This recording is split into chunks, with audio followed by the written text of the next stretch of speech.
Hello everyone! Bahay ko, bahay yo, bahay natin lahat. To all creators, members, especially to our listeners, andito na po ang pinakahintay ninyo, ang Dr. Love on the Air. Babasahin ko pong liham na to, ang unang liham na hawak ng aking kamay. At sana'y mapakinggan ninyo lahat, especially to our sender. Sana nakikinig ka ngayon sa pagbabasa ko at na maibigay ko na ang payo na pinakahihintay mo. Dear Dr. Love, itawag mo ako sa pangalang Iris. 20 years old pa lang ako nagkaroon ng BF. Noong una, masaya po kaming dalawa, nagtatawanan, kwentuhan at walang tinatagong problema sa isa't isa. Palagi kaming lumalabas ng BF ko. Sinusundo niya ako sa aming bahay. Kakain sa labas, malling, swimming, suga-siya talaga namin. Isang araw, may nangyari sa amin dalawa na di inaasahan at di napagplanuhan. Nakuha niya ang pagkababae ko.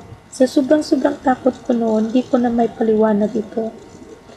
Pero, ang alam ko lang, sobra ko siya kamahal kaya naibigay ko lahat sa kanya. Dahil may tiwala ko sa bihip ko kaya nangyari ang lahat ng ito. Lumipas ang mga araw, nagpaalam ang bihip ko na mga ibang bansa para daw sa kinabukasan namin dalawa. Para akong nabagsakan ng langit. Biglang tumulo ang luha ko, sabi ng bihip ko.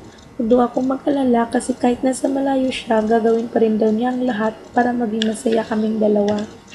Ang problema ko po, natatakot po ako Dr. Love, na baka ipagpapalit niya ako sa ibang babae na ibigay ko ng sarili ko sa kanya.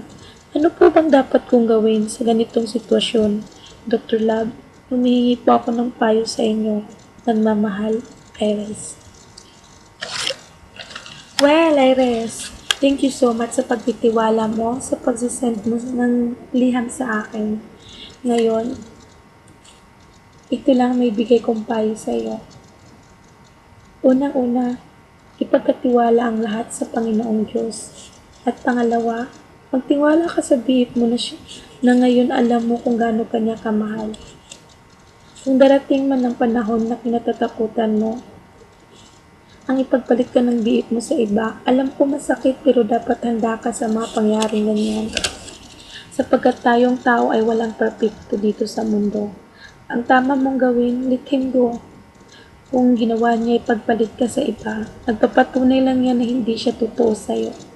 Maaari mo pang ipagpatuloy ang buhay mo at mahanap o darating din ang tamang panahon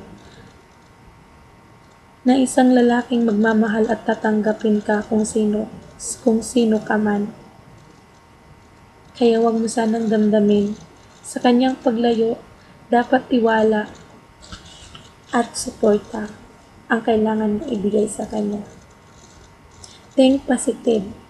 Na sana mag-work ang pangako ninyo sa isa't isa at pagmamahalan niyong dalawa. Sana may kunting linaw sa iyo ngayon itong payo ko. Nagmamahal, Dr. Love.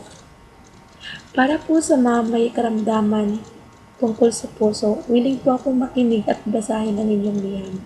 I-send nyo lang po sa inbox ko at pasensya na po kayo kung medyo nalilate or malilate ang pagbabasa ko. Medyo busy din po kasi ako pero huwag kayong mag-alala. Bibigyan ko kayo ng time, especially doon sa mga nangailangan talaga ng advice galing sa akin. Maraming salamat po at sana nag-enjoy kayo. Nagmamahal, Dr. Love.